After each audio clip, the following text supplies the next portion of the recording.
Holding a leadership position at the University of Notre Dame is certainly no easy feat. And in the Provost's office, the to-do list really has no end in sight.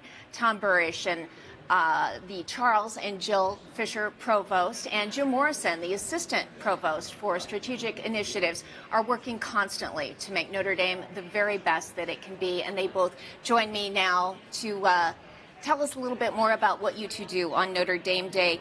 So, Tom, let's start with you. I know there's talk of changing models in education all the time. And from what you're seeing, how is Notre Dame being able to adapt and respond to that? It's a wonderful question, and education changes in a lot of ways. The area that gets the most attention is digital education and how that's changed things. But I think there's even a more important area. An author named Jeff Slingo recently wrote about this, but I think what he said is very accurate. He talks about three different phases of education or waves of educational initiatives. The first was a high school education. In the early 1900s, most people didn't have a high school education, less than 10%. By 1930, it was 40% and growing. Then in the 1960s, college became the trend. In between 1970 and 2016, the number of college graduates in this country doubled. The third wave is continual education. It used to be that people might go back to school if they were fired and needed to get a new job, or they got a new job and needed to relearn something or learn something new. But the belief is in the future, colleges aren't going to be 4 years and you're done.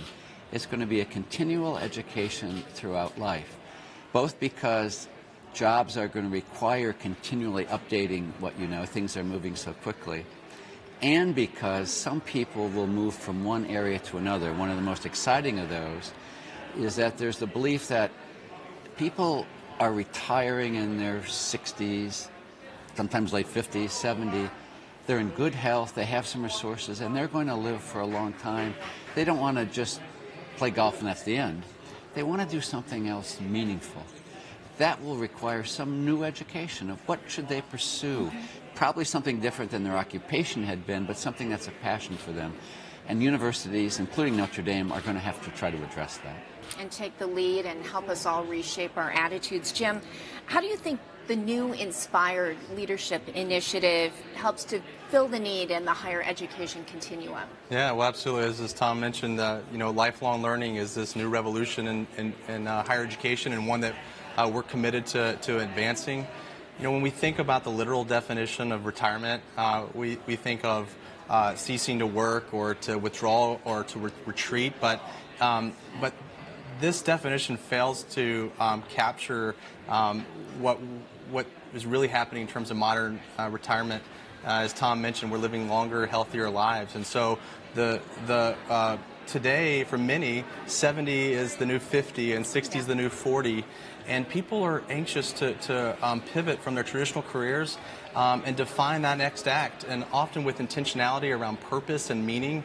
And so we're excited to launch this Inspired Leadership Program to fill that part of the continuum of lifelong learning by offering them the full breadth of resources that Notre Dame offers, from our faculty, from our research institutes, to our global gateways around the world. So this is an exciting opportunity for us, and not only do we hope that the fellows benefit from this, we know we would benefit as a university having these great leaders on campus. Sure, some great synergy certainly to be found there. So, Tom, what kind of response do you think you're going to get to these new offerings and kind of helping people adapt to this new way of thinking about education?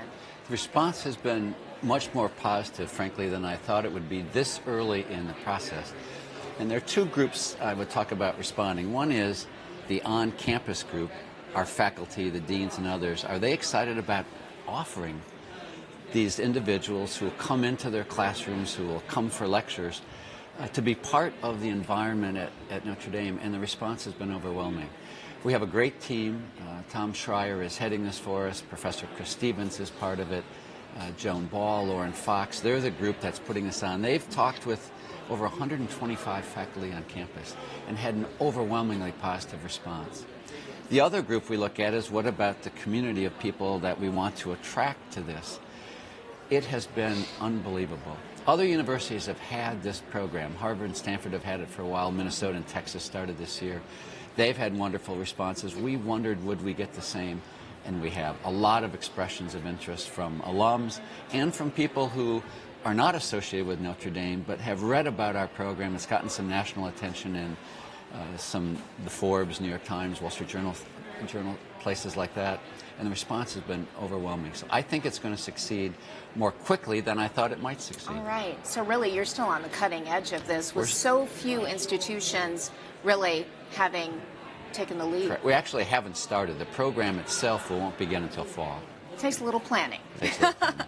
So, Jim, tell me, you talked a little bit about the types of people, but I'm sure that there are many more target audiences and populations that really could buy into this and benefit from this in the long haul. Yeah, that's a great question, an important question, because as we like to use the term accomplished individual, accomplished leader, but that's not defined to any specific profession.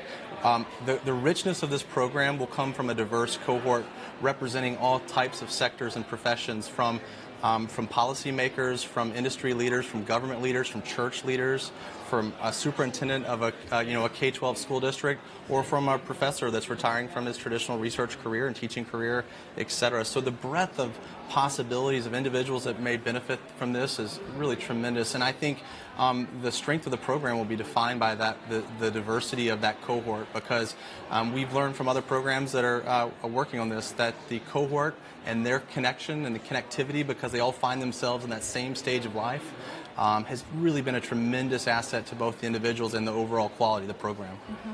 So we talked about the response of some of the target audiences. What about the young people? Are they like, whoa, that's not the college that I thought college was going to be? Well, have you gotten any feedback from some of your current young students? We haven't gotten feedback from our students, but students at these other universities that are participating have given feedback. And the feedback was more positive than they assumed it would be. Okay. There are two reasons for that, according to the students. One is these people bring in life experiences that the students find fascinating. They don't just talk theory or what might happen. These individuals translate these concepts in ways that are very meaningful to them.